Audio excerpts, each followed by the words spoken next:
Quéjase de la suerte. En perseguirme, mundo, ¿qué interesas? ¿En qué te ofendo cuando solo intento poner bellezas en mi entendimiento y no mi entendimiento en las bellezas? Yo no estimo tesoros ni riquezas y así siempre me causa más contento poner riquezas en mi entendimiento que no mi entendimiento en las riquezas. Y no estimo hermosura que vencida en despojo civil de las edades, ni riqueza me agrada fementida, teniendo por mejor en mis verdades consumir vanidades de la vida que consumir la vida en vanidades. Gestos erróneos. El cabello tomado con hebillas y tu corazón, pequeña luz en mi cuaderno.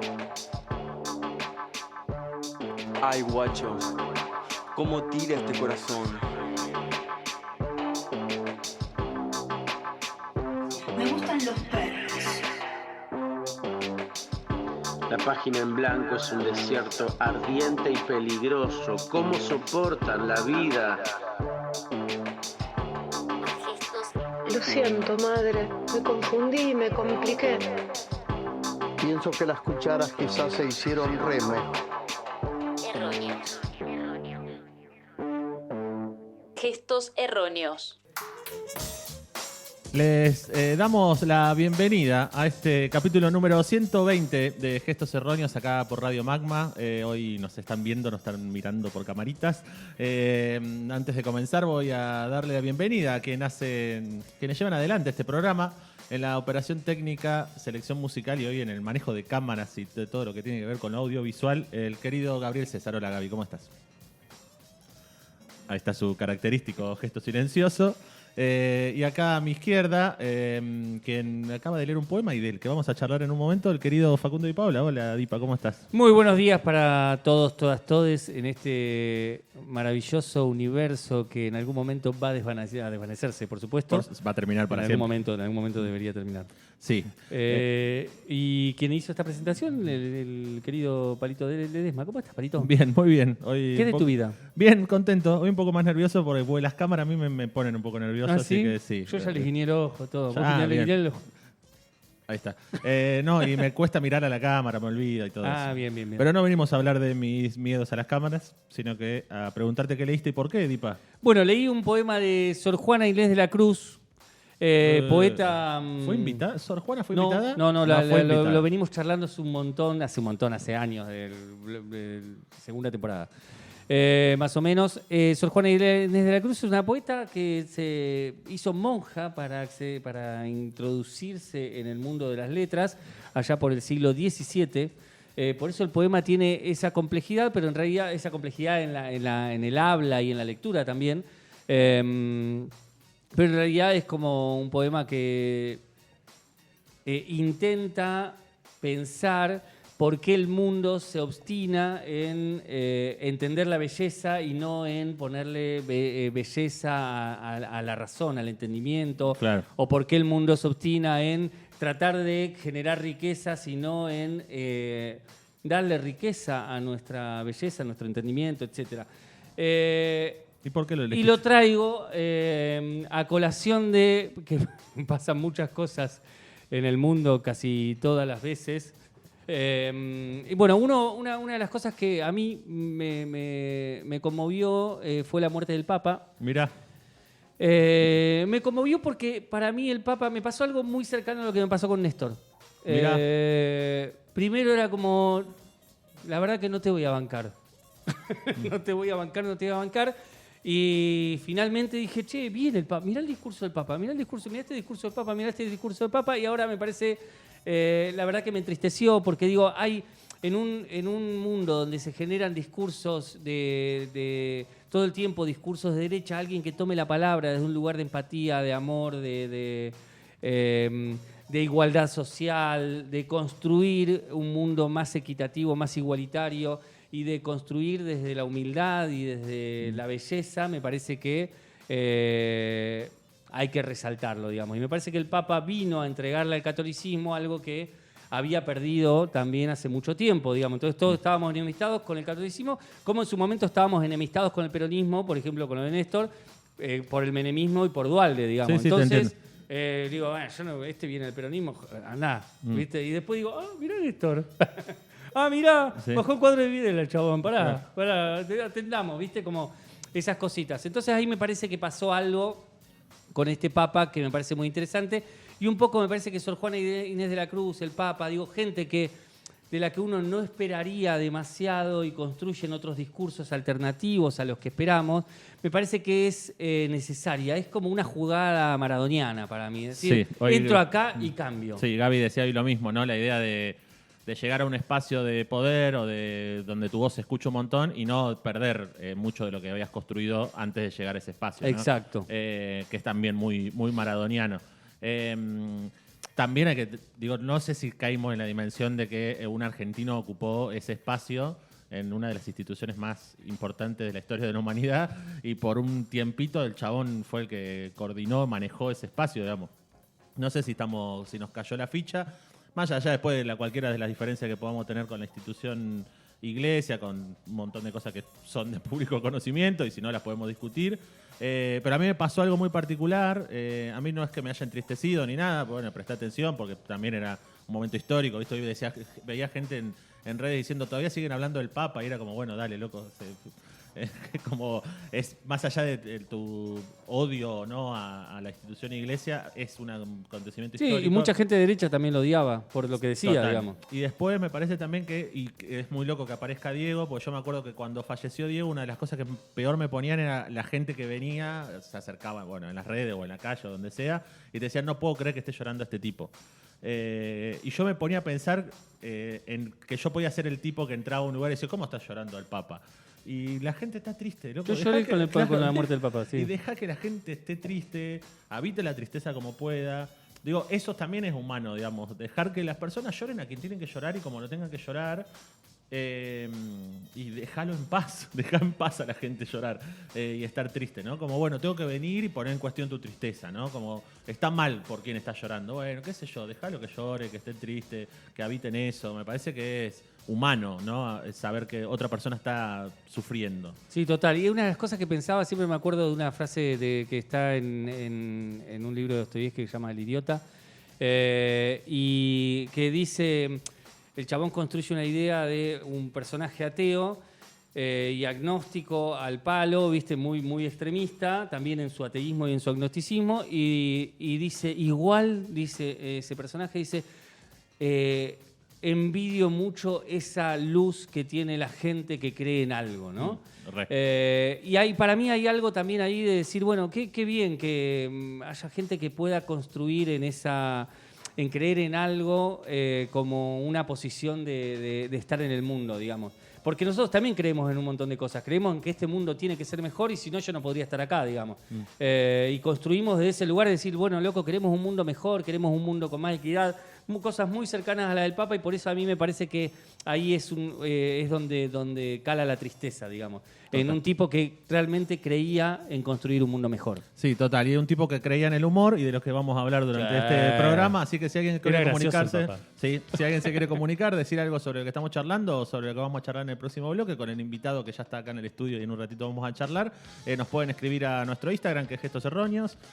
También nos pueden dejar un mensajito ahí en el chat de YouTube. Recuerden que estamos este año incorporando la idea de que si nos quieren bancar el programa, quieren ayudar, nos pueden mandar su aporte a gestos.erróneos, a ese alias, y ayudan a que banquemos este espacio y banquemos la radio y banquemos el Centro Cultural.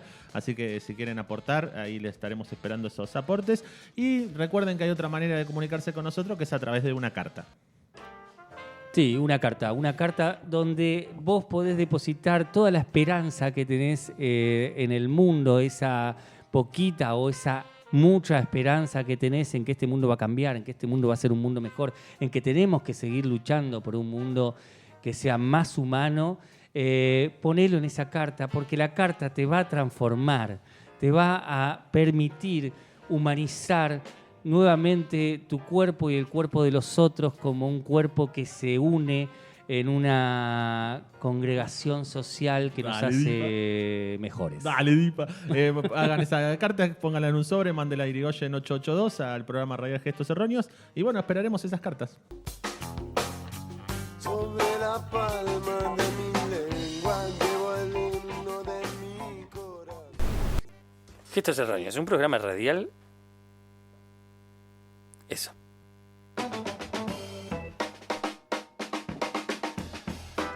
Y llegamos al segundo bloque de Gestos Erróneos con el invitado de este capítulo, un dibujante, ilustrador, radicado en esta ciudad, en la hermosa ciudad de Tandil, el querido Nico Ilustraciones. Hola Nico, ¿cómo andás? ¿Qué tal? Buenas tardes, chicos. Qué placer que me hayan invitado. ¿Estás contento? No. ¿No? Bueno, sí, tengo que estar contento de estar con ustedes, por favor. Vamos a hablar de poesía. ¿Estás para hablar de poesía? No estoy para hablar de poesía. Un poco lo que hablábamos hoy es que justamente estoy invitado a un programa de poesía cuando no sé muy poquito de poesía. Pero hemos tenido tanta charla de borrachines en lugares que podemos tenerlo acá también. Sí, total. Sin estar borrachos, pero la podemos tener igual. Habla por vos. Nico, no, te invitábamos a hablar de humor gráfico. Hace 2 programas que venimos hablando de humor gráfico, de poesía, y queríamos cerrar charlando un poquito con alguien que mama el humor gráfico, que a veces lo ejecuta también. Pero me parece que está bueno que arranquemos por ese primer programa que le dedicamos este año, donde hablamos de Mafalda y de Quino. ¿Cuál es tu personaje preferido de Mafalda? Qué buena pregunta. Personaje preferido. Bueno, creo como ya escuché en los programas anteriores, todos tenemos un poco de cada uno de los personajes. Incluso un personaje que capaz se lo nombra un poco menos es Susanita, que es una chabona melancólica, que yo me acuerdo una historieta de ella en la que coleccionaba sus lágrimas de las novelas que veía. Sí. Y en algún punto está un poco relegada dentro de la presencia de los otros, pero nosotros también lloramos mirando ciertas películas o leyendo ciertos libros y uno tenemos un poquito cada uno. Pero me quedo con Manolito, por una cuestión que es el menos canchero de todos. Mirá. Y es el que en su momento, me acuerdo que cuando vi por primera vez Mafalda, yo me crié en una familia que consume mucha historieta, que estaba todo ahí. No hay un momento marcado en mi vida donde me dieron Mafalda. Estaba ahí. Mientras estaba Superman, Batman, estaba Mafalda, Quino, Fontana Rosa, Caloi. Y me acuerdo de una historieta de Manolito durmiendo en la pileta del lavadero. De vacaciones, Mafalda de vacaciones en la playa y Manolito en la pileta del lavadero. Y era mi lavadero y mi situación ese enero del 98 yo viendo esa historieta, entonces me quedé con él. Lo miré siempre de reojo, además yo vengo también de un padre almacenero, entonces estaba muy cerca todo eso de mi realidad. Bien. Me quedo con Manolito. Bien. ¿Y Quino qué te dio Quino en tu dibujo? ¿Qué encontrabas en Quino, más allá de Mafalda, en las historietas? ¿Qué hay ahí en ese humor gráfico que te llame la atención, que te guste? Bueno, en el caso de Mafalda creo que consumí más el humor gráfico que a Mafalda misma, más allá que lo leí y me gustó. Siempre lo miré en la revista Viva cuando llegaba a casa esa revista, que gracias a Dios llegaba junto con Caloi, Fontana. Arrancaba con Quino, seguía con Caloi y terminaba con Fontana Rosa, esa revista dominical Viva, que es impresionante, es como Messi, Maradona y Pelé en una sola revista. Y a mí lo que me pasó algo que gracias a Dios de chiquito me di cuenta que no me frustraba, sino que me motivaba a dibujar. Y yo siempre a Quino lo vi como un dibujante de arquitectura. Siempre me gustó más allá del chiste o del diálogo, porque siempre digo que no siempre era chiste, no siempre era gracioso, sino que era más una cuestión, no sé si la palabra es nostálgica, sino de reflexión. Reflexiva, sí. Era muy crítico de la humanidad en la que vivíamos. Pero desde el dibujo me dio esas ganas del dibujo arquitectónico. Y si observan los dibujos de Quino, todo en su dibujo funciona. Cuando dibuja una cocina está el agua fría, caliente, está la tostadora desenchufada y a la vez está el enchufe dibujado. Por más que uno se concentre en el diálogo de lo que está contando en esa historieta, digamos. Vos siempre nombrás la de la mujer que limpia el cuadro de Picasso, ¿viste? No solo es complejo que limpie y ordene el cuadro de Picasso, sino que todo su alrededor, el sofá, el velador, hay una carga enorme en el dibujo ahí, en el manejo del espacio. Me encantó. No, te iba a hacer una pregunta en relación a... Te criaste leyendo historietas. Mafalda fue una de ellas, Quino fue, en general. ¿Cuál fue la historieta que vos decís, acá me sentía muy cómodo y volvía y vuelvo tal vez a esa historieta? En ese momento te diría que yo Matías. Me sentía... Porque era en mi niñez estoy hablando. Sí. Fontana Rosa se me escapaba bastantes cosas en su momento en Isidoro Pereira. Caloi también. Y también estaba Maitena dando vuelta, creo que salió en la revista 23. se me escapaban en esa primera instancia de lectura mía. Y en una segunda lectura, que habrá sido a los 12, 13 años, ya me volvió una cuestión adictiva el consumir eso. En el caso de Fontana Rosa, es Inodoro Pereira, que el chabón ya arranque con el primer cuadrito con un chiste, y que a lo largo de todos esos cuadros siempre haya un chiste, me parecía como impresionante, pero de reírme de a carcajadas, de disfrutar de eso.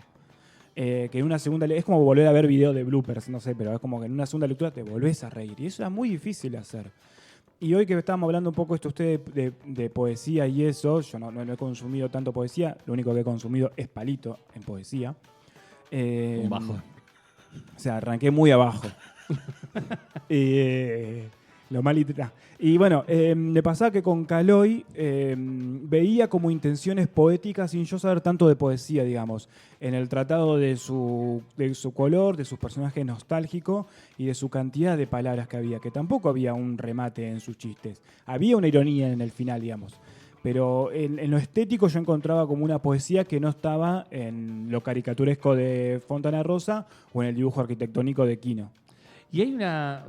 Nunca me escuchaste hablar así, ¿no? No, está perfecto, está muy bien. Me empiezan a surgir las preguntas como la otra vez acá en esa charla de borrachines. Supongo que habrás consumido también humor gráfico o historietas estadounidenses o de otros países, ¿no? Sobre todo la estadounidense creo que llega mucho. ¿Se puede definir? ¿Hay un humor nacional, un humor bien marcado como argentino? Porque yo siento que sí, pero no consumo tanto de afuera. Sí, totalmente, digamos. Bueno, por decirte lo que es Charlie Brown, Quino se inspiró en lo que es Charlie Brown, todo ese tipo de cosas, pero le dio la impronta nuestra y el contexto nuestro, digamos. Sí, totalmente, digamos. Fontana Rosa, Inodoro Pereira es muy difícil, supongo, de leer en México cuando te aparecen un cuy o los loros hablando, o el contexto de la pampa, digamos. Hay un chiste donde un grupo de indios se esconden atrás de una toldería o atrás de la casa de Fontana Rosa y es la única casa en toda la pampa, digamos. Es como que también tiene que tener el contexto del lugar donde está ocupado. Entonces sí, es imposible no hacer... el humor está sí o sí en el contexto y la idiosincrasia de su país, supongo. Y ahí vos nombrabas como el Messi, Maradona y Pelé, ¿no? Caloi, Quino y Fontana Rosa, pero después... De los que no son ellos tres, ¿cuál te llama la atención o cuál crees que está un poco escondido o demás? Bueno, mi segundo contexto con las historietas, que es lo que yo ya elegí consumir, que fue a buscar a Tute y a Liniers. Sí, recomiendo mucho un libro de Liniers que se llama Bonjour, que hace un humor absurdo totalmente, que es de ahí salen los pingüinos y un par de personajitos más que él después hace en la contratapa del diario La Nación. Sí, yo leí Bonjour además y está... incluso hay chistes que después ya no dejó de hacer más oscuros, más... Sí, ahí donde hay un chiste que creo, a ver si me sale contarlo, pero hay un padre que le regala un perro muerto a su hijo y el padre le dice, disfrútalo porque en mi época yo no tenía esto, y después se ve en la última avioneta el nene paseando su perro muerto que va todo arrastradito, con la dos crucecitas en los ojos. Ese era un chiste de Liniers allá a fines de los 2000 o más o menos por esa época. De lo que están escondidos, en realidad, usted lo han nombrado, digamos, en realidad ya no están escondidos. Hoy en redes sociales, si alguien es bueno, me parece que no está tan escondido. Incluso algunos que somos muy malos somos bastante populares. Claro. No hay, viste, bueno, veníamos hablando un poco de Chavo Escrotito y de Pancho Pepe. Y te diría que Podetti, pero Podetti no es una persona escondida, hace 50 años que labura en el humor gráfico. Y bueno, él ya en el lado del humor negro, tal vez, en Barcelona y eso. ¿Y de afuera? ¿De afuera de la Argentina? De afuera yo consumo muy poquito. He consumido algún que otro uruguayo, más allá de Tabaré, que también sale en la contratapa de La Nación, con guiones de Gisburg, o en las viejas revistas Humor. Eso, además, una combinación Gisburg y Tabaré haciendo guiones de chistes, es maravillosa esa combinación. Sí, esa combinación sí, excelente. Pero no he consumido yo muchas cosas de afuera, digamos. Como humor español o humor, no sé, yanqui o mexicano, por decirlo de alguna manera. Está, que el otro día no la nombramos, Flavita Banana, que es española, que es buenísima. Claro, bueno, Flavita, claro, está bien. Bueno, y otra chica que se llama María González, que también es española, que también hace humor gráfico. Bien. ¿Qué es lo más difícil de hacer un chiste? O de representar un chiste en humor gráfico. Mirá, te diría que hoy en día a mí lo que me resulta cuando quiero hacer un chiste es que no esté hecho. Claro. Que es lo más difícil, digamos, que no. ¿Cómo no se le va a ocurrir este chiste a alguien? Y más hoy con la globalización, es muy probable que este chiste que hice yo no solo se haya hecho hace 20 años en Argentina, sino que lo hizo un ucraniano. Porque te puedes totalmente enterar hoy si sucedió o no sucedió. La originalidad está bastante complicada, digamos. Lo estás defendiendo a Nick. En realidad, no.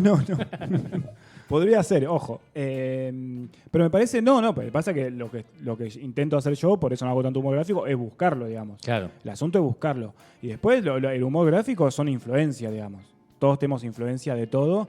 Y si vos vas, uno cuando roba, lo roba y crea algo nuevo. Sí. No, roba y copia textual, digamos. Eso es lo que hizo Nick. ¿Eso quién lo dice? No, eso es lo que hizo Nick, digo, robar y copiar No, textual, totalmente, digamos. Casi sí, que sí. es lo mismo, digamos. Mira, justo hoy me preguntabas de un dibujante de afuera que me gusta, que en realidad es argentino, pero publicó sus primeras historietas en Francia, que es Copy. Que también es actor y dramaturgo, me parece que ha escrito varias cosas él. Que él tiene La mujer sentada. Una historieta que a mí me gusta muchísimo por su síntesis, por el dibujo solo de línea e incluso su tipografía media manuscrita. En una historieta me parece impresionante. Y son muchos dibujitos, pero no están separados por cuadraditos. Bien. Para mí ahí la síntesis es un tema. El otro día Tute, en unos audios que nos mandó en el programa anterior, hablaba de la síntesis en el chiste y en la poesía, ¿no? En las dos cosas. Pero creo que ahí hay algo muy difícil porque a vos se te puede ocurrir, digo, todo el tiempo estamos haciendo chistes, pero después cómo lo sintetizás en una pieza gráfica me parece que es súper complejo. Y cómo le das una vuelta más a ese mismo chiste, digamos. Y la síntesis, en realidad uno llega a la síntesis después de haber escarbado un montón, de ir despejando al dibujo, tal vez los vas despejando de ponerle un fondo, lo vas despejando de palabra. Tute tiene, eso, es un gran dibujo sintético, como lo puede llegar a tener también Diego Párez, aunque Diego Párez siento que él también depende mucho más creo que a él le gusta mucho más dibujar que lo que le gusta dibujar a Tute, me parece. En el sentido que le gusta resolver desde el dibujo. Y eso no sé. ¿Cuántos dibujos se pueden hacer para un solo un pequeño chiste de 3 viñetas, ponele? ¿Cuántos puede llegar a ser? En realidad, una persona ya un poco entrenada, supongo que debe garabatear una banda de chistes hasta que llegara uno. Incluso yo sigo muchos dibujantes que suben sus bocetos previos del dibujo. Pero me parece que lo que sucede en algunos casos es que te aparece la palabra y otra vez, si te aparece la palabra, podés darle el contexto con el dibujo y a veces el dibujo dicta el chiste, digamos. Alguna cuestión graciosa que aparezca, algún gesto, alguna mirada. De eso aparece un montón, digamos. No sé si estoy contestando. No, sí, creo que sí. Yo lo que pasa es que me es tan ajeno el dibujar que incluso, no sé, pienso que debe ser mucho más difícil hacer un chiste sin palabras que con palabras. O cómo, si te sale sin palabras es genial. Bueno, Kino decía que él buscaba que en sus primeras tiras de humor gráfico que no usar la palabra. Y él se caracteriza incluso en su página de humor gráfico no usar tantas palabras, más allá que todas las palabras ya lo usó en Mafalda, digamos.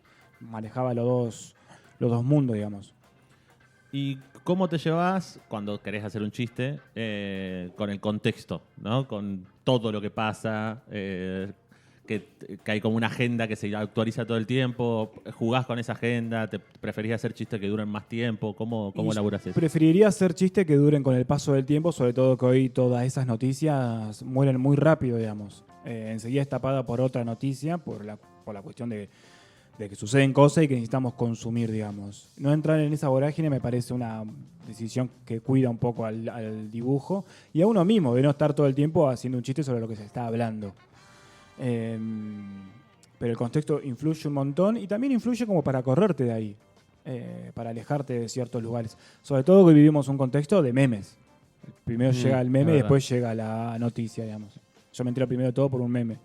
Y el meme también es otra gran nueva etapa del humor gráfico, supongo. Supongo. Y hablando del contexto, digo, vos naciste en Las Flores, vivís acá en Tandil.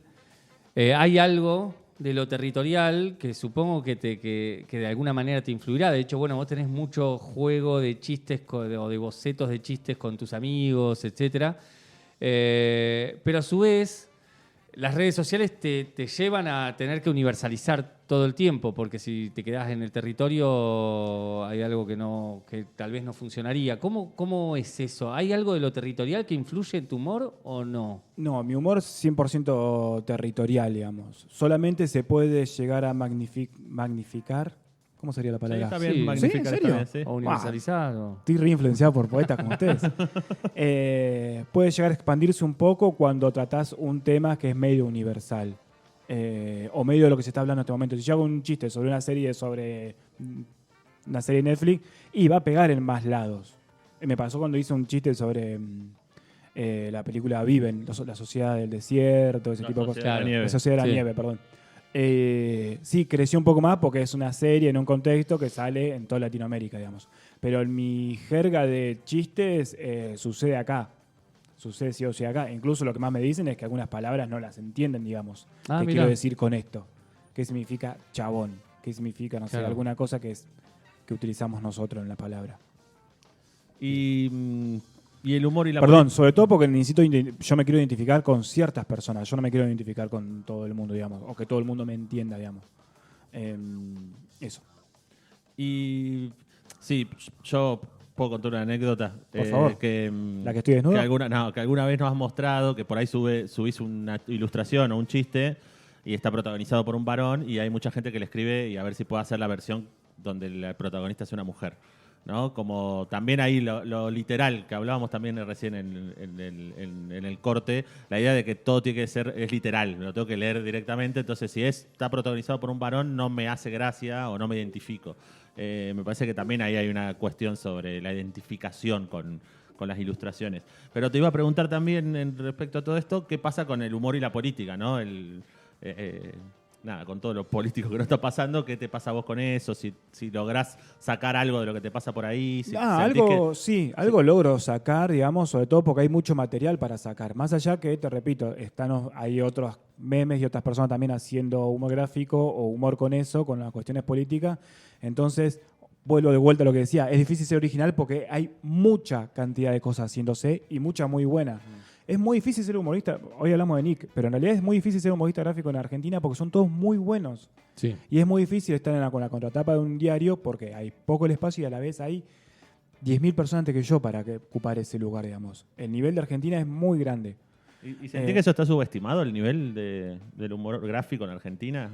¿O No, yo creo que con las redes sociales cada uno se pudo hacer su nicho y su lugar, digamos.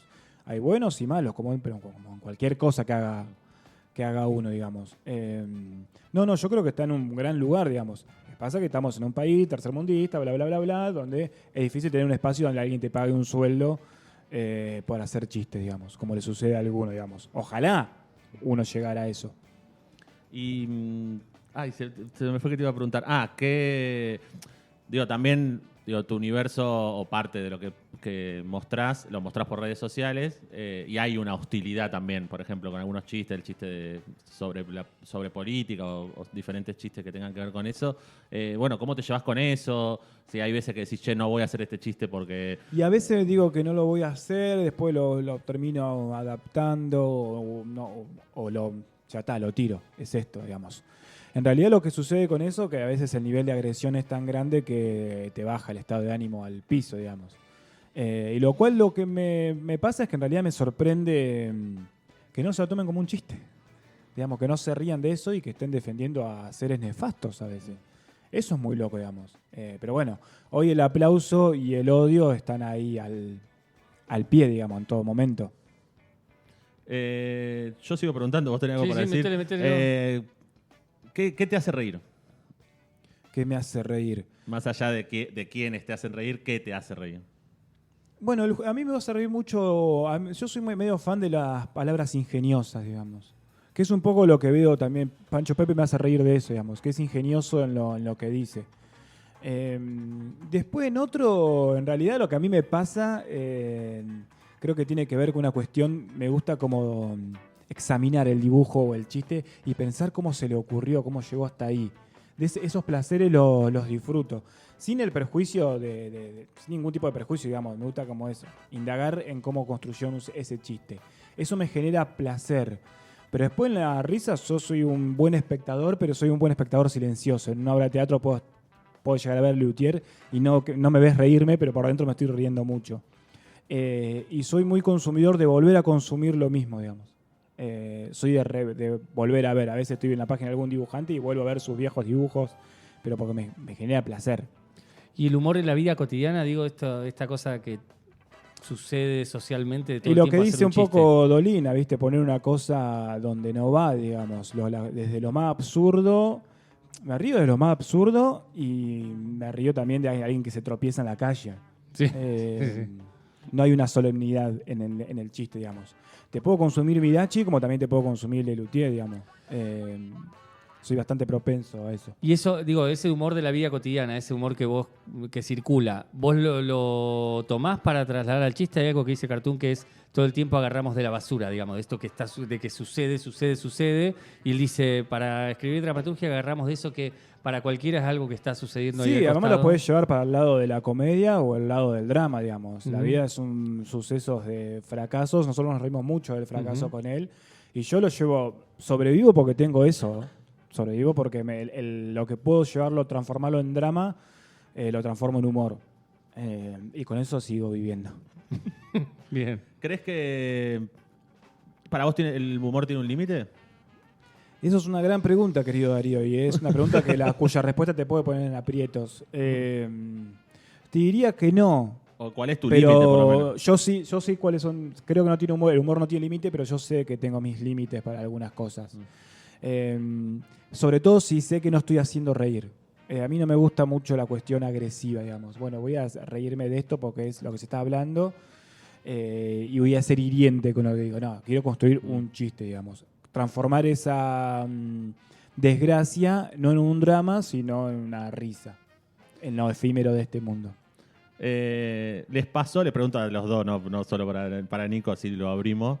¿Les pasó, por ejemplo, de decir, bueno, este chiste... ¿Vieron que hay chistes que sentimos que nos atacan cosas personales, pero se rieron porque el chiste era bueno? Sí, me pasó un montón de veces. O no, prefieren no reírse. Yo creo que me río de todo. No tengo mucha situación, como, si me causa gracia, me causa gracia. No tengo mucha, no censuro mucho, pero también esto me llevaba a preguntarte si tenés una lógica de autocensura. Digo, un poco lo dijiste con respecto a las redes. Y nos pasa un montón, digo, suele pasar que a veces nos autocensuramos porque decimos, uy, ¿cómo va a pegar esto? ¿Cómo lo van a tomar esto? Digo, ¿se acrecentó eso en los últimos tiempos? Se acrecentó mucho, pero sobre todo porque en mi narrativa tampoco soy una persona que esté todo el tiempo tocando bordes de lugares, digamos. Si en un momento pensé en hacerme una página y subir los dibujos ahí, porque cada dibujo, claro, cada límite encuentra su público, digamos. También me parece. Creo que un poco va por ahí. Para muchos autores no hay límites en el humor. Yo creo que tampoco, pero sé que a mí mismo me lo pongo. No te voy a andar careteando nada, digamos. Y hay cosas que no me animo a subir. Y hay cosas que no harías, digamos, yo sobre esto no quiero hacer humor. No sé. Detenido, desaparecido, no sé, hay como temas que vos decís, che, no me metería ahí porque... El holocausto. Claro. La pedofilia, bueno, con una palabra que más se está usando en el último tiempo es todo el mundo hablando de pedofilia. No, la verdad es que no lo sé, no lo he pensado, y tampoco lo he indagado, digamos, y tampoco me preocupa. Sí, tampoco es algo que por ahí tampoco hagas por vos. Eso, no es mi día a día a ver si hago o no hago un chiste con esto, porque no podría estar de lunes a lunes viendo si no hago esto, digamos. Yo creo que también hay una cuestión de que a mí me da la sensación, esto que vos recién decías, que cuando ves el chiste te pones a pensar cómo hizo para llegar a este chiste. A mí me da la sensación que quienes hacen humor no tienen límite con el chiste, después deciden qué chiste es público y qué chiste no, digamos. Pero que uno se ríe de todo y lleva todo al extremo.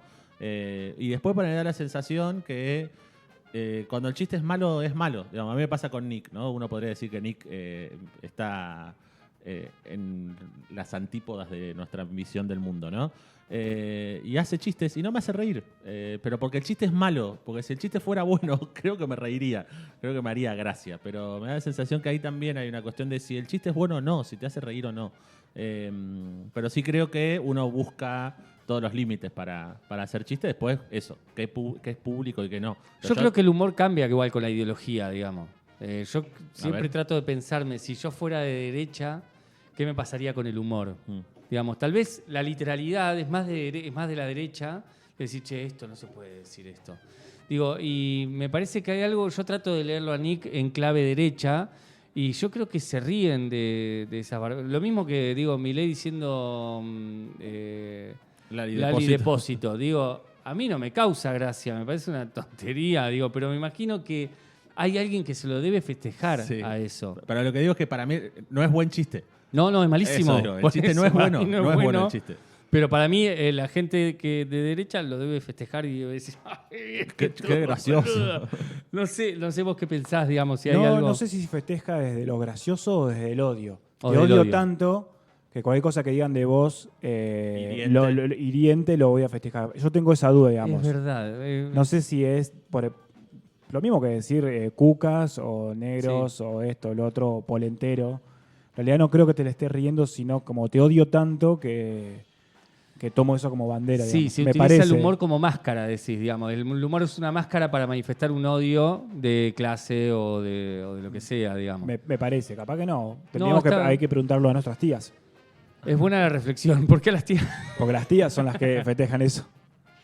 No sé ya qué preguntar, porque me olvidé todo lo que dijo Tute en realidad. Quería pensar un montón de cosas sobre... Me decís que no lees poesía, pero lees algo de literatura. No, tengo muy poco consumo de eso. Una gran falencia de mi carrera, digamos, porque muchos de los dibujantes son grandes también lectores, digamos. Yo hoy una cosa que venía pensando en el camino es que si había en el humor gráfico protagonistas poetas de esas historietas. Es buena pregunta.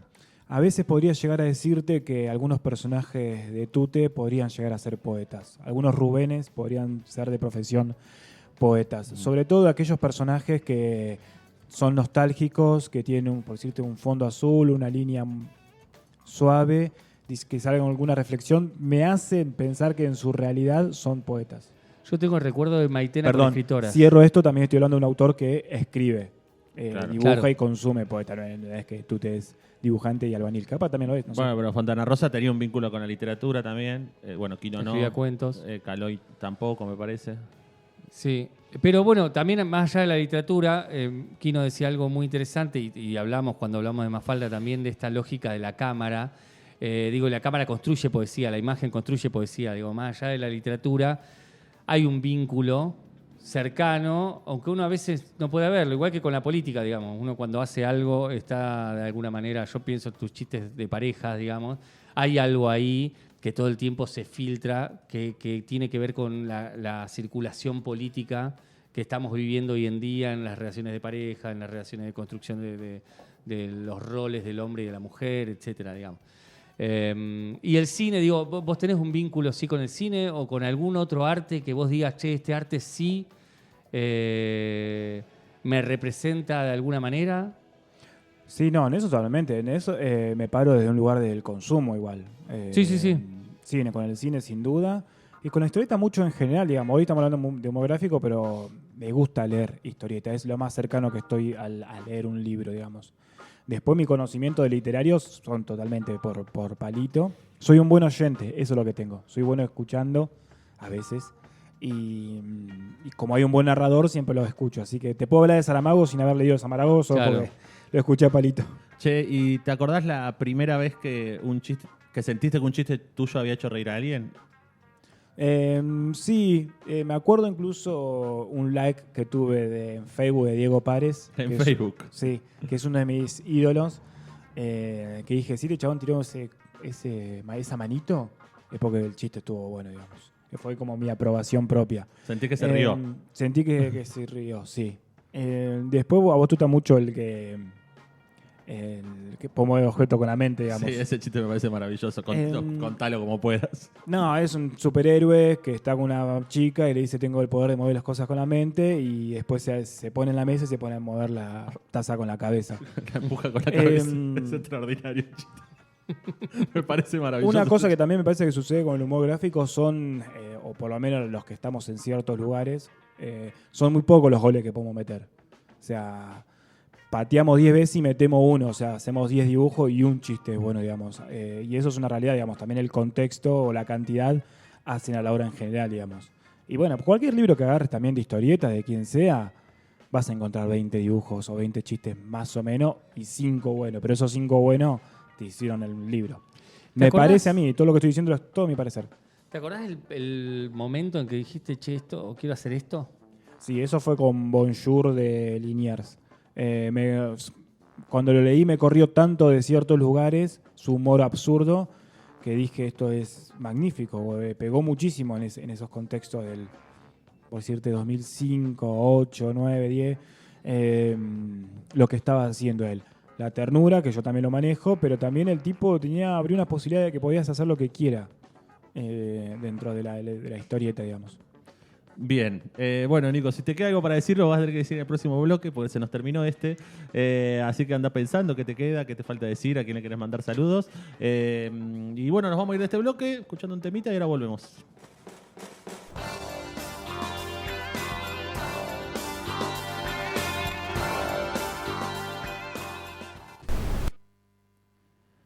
Alguna vez sentí ser dueño de mí mismo. Otras veces sentí ser de mí mismo esclavo. Ya todo eso pasó.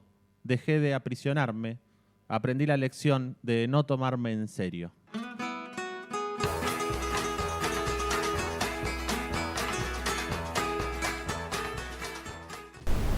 Gestos erróneos. El silencio ensordecedor de las 7 de la tarde. Y llegamos al último. ¿Vos querías hablar? ¿Arranca vos? No, arranco yo, porque vos, te voy a dale. hacer la pregunta obligada de este tercer bloque. Ah, claro. Llegamos al tercer bloque de este mítico programa de la Radiofonía Nacional que se llama Gestos Erróneos. Acabamos de escuchar una canción, pero antes escuchábamos leer a Palito y le voy a hacer la pregunta obligada de este tercer bloque, que es ¿qué leíste y por qué, Palo? Me había olvidado totalmente. Leí un poema de Rumi, que es un poeta persa que vivió entre 1207 y 1273. Hoy nos fuimos al siglo XIII y al siglo XVII. Exactamente. Increíble. Y lo elegí porque, más allá de que me parecía que era una reflexión muy interesante, la idea de ya no me siento dueño de mí mismo, tampoco me siento esclavo de mí mismo, ya no me aprisiono, dice eso, pero que al último dice, aprendí la lección de no tomarme en serio. Y me parecía que era un chiste, no sé si bueno o malo, pero me pareció que era un buen chiste el decirse a sí mismo, ya no me tomo tan en serio, ¿no? Como todo esto que dije antes, ya no le presto atención. Ahí podemos dibujar un payaso en una reunión de payasos diciendo ya no me tomo tan en serio. Ya no me tomo tan en serio. Bien, Nico, a ver si lo dibujás. ¿Ves? Bueno. Ahí está el poder del humor gráfico. Bueno, Decir, pero- Plum, ¿qué imagen se me aparece con eso? Un poco de ustedes lo que decían, retomo algo, un poco también esto funciona de estar atentos a pescar cosas, digamos. Lo mismo Claro. que usted con las palabras o las frases, supongo que están ahí, Sí. pescando, escuchando. Uno está un poco también haciendo eso en el radar. Y ahí me parece también aparece la idea de en las palabras, ¿no? Porque dice, no, aprendí a no tomarme tan en serio. Yo también podría decir que te estás tomando a vos mismo, ¿no? Claro. Y ahí empieza a aparecer como las cosas que se La pueden hacer con literalidad. cada palabra, Y ¿no? ahí es donde, volvemos a lo que decíamos, ahí es donde uno boceta esas posibilidades con esa frase, digamos. Exacto. Y descarta y se hace síntesis y bla, bla, bla. Me encanta. Genial. Bueno, por eso lo traje. ¿A Nico? No, a Nico, yo no lo traje a Nico, Nico vino solo, por suerte no lo tuve, si no hubiera sido bastante difícil traerlo. Primero Ahí porque no está. tuve... ¿Vieron cómo aparece el humor todo el tiempo? No, en bici no lo puedo traer, a UPA va a ser difícil, tendría que conseguir un remis, bueno. Bueno, vamos a los saludos. Saludos de este, obligados. Vamos a empezar saludando a Ediciones del Chapaleufú en el año de su aniversario número 29, ya que nació allá por 1996. Como ya sabés, esta editorial tandilense, registrada en la Cámara Argentina del Libro, está enteramente a tu disposición para consultas sobre tus futuros libros, correcciones de estilo y demás, siempre con la consigna libros para ser libres. Y para contactarte con Ediciones del Chapaleufú, envías un mail a nestordipaola@gmail.com. Néstor hoy nos mandó su poema de todos los miércoles, porque está viajando con su gata Idea, que se llama Idea por Idea Vilariño, a Santiago del Estero. Así que maravillosa imagen. Así que sí, está viajando con la gatita a la que le dice, se llama Idea y le dice bebé. Bien, vamos a seguir con los saludos. Le mandamos un gran saludo a Néstor, que está viajando. Saludos, Néstor. La imagen me parece maravillosa. Insisto. Sí, sí, es muy linda. Le vamos a mandar un gran saludo a Pedro Ruiz, que nos dejó un mensaje en el chat de YouTube, que dice, qué bueno verlos nuevamente en el aire de Magma. Saludos, le mandamos un gran saludo. Fue invitado a este programa, por si alguien claro. quiere escuchar el programa en el que charlamos con él. Y él todos los martes hace Ciudadano del Mundo por esta radio, así que si lo quieren escuchar. A José Managua, que dice, feliz arranque erróneo, viajan abrazos desde el oeste. Un abrazo, José. A Mariano Larrondo, que dice, felicitaciones a los tres. Genera una dinámica fluida, profunda, que se transmite en la charla. Abrazo grande. Vamos. Gracias, Larrondo. Dinámicos y profundos somos. Le voy a mandar un saludo a mi papá, a mi viejo que está escuchando, que dijo que estaba muy contento por el invitado. A mi hermano y a Jessy, su novia, que nos estaban escuchando desde el auto, que lo hacen como todos los miércoles, nos escuchan en el auto. Eso sí que es romántico. Qué romántico que Leandro. Vos sabés que llegó un mensaje al Instagram de Gestos Erróneos que preguntaban por qué empezaste o cuándo se te ocurrió empezar a dibujar murgueros y esas cosas. ¿Por qué te llaman la atención? Y en realidad, en ese caso, me gusta dibujar las infancias y me gusta, como un poco lo decía ahí, que dibujo lo que está acá yo. Es eso, digamos. Y si en los cuentos de fantasía, la fantasía como robots tienen que suceder en la Pampa Argentina. Claro. Que lo que sucedan acá, digamos. Y el murguero me parece un personaje incluso hasta de superhéroe interesante, digamos. Alguien que se pone un traje, la creación de eso, digamos. Estoy muy influenciado por el contexto de acá. Y si el día de mañana quiero sacar un libro, quiero que un español agarre ese libro y vea murgueros o vea un nene cruzando un alambrado. Bien, genial. Gracias, Nico. Yo le quiero mandar un saludo al Churri y feliz día del libro, chicos. Ay, feliz día del libro. Gracias. Le vamos a mandar un saludo al Tonga, que está acá, vino a escuchar un ratito el programa. Nico, te vamos a regalar este libro que se llama La belleza también nos pertenece, que es un libro que recopila autores y autoras de la región que hicimos acá de Gestos Erróneos, para que te lleves, para que leas poesía, para que lo regales, para que hagas lo que quieras. Muchas gracias. ¿Tiene dibujitos? Tiene algunos dibujitos que los hizo el Tonga. ¿Tiene dibujitos de Gastón, la pilleta, de la Pablo? tapa la hizo el Tonga también. Si alguien quiere el libro y nos lo quiere pedir, nos escribe a nuestro Instagram y se lo hacemos llegar de alguna manera y con eso colaboran también a sostener el programa. Y hagan sus aportes. Me voy con la tarea de leerlo. Sí, es verdad. Claro. Y hagan sus aportes para este programa a Gesto.erróneos. Y bueno, nos vamos a ir yendo de este capítulo 120. Gracias, Nico, por venir. No, a usted, muchísimas gracias, la pasé muy bien. Gracias por el regalo. Encontrar alguna excusa más para que vengas a hablar de nuevo. Y bueno, este programa fue llevado adelante por Gabriel César en la operación técnica, selección musical y todo lo audiovisual. Facundo Di Paola. Darío Ledesma Parito es mi nombre. Y el querido Nico Ilustraciones fue el invitado. Así que los esperamos en el próximo capítulo de Gestos Erróneos.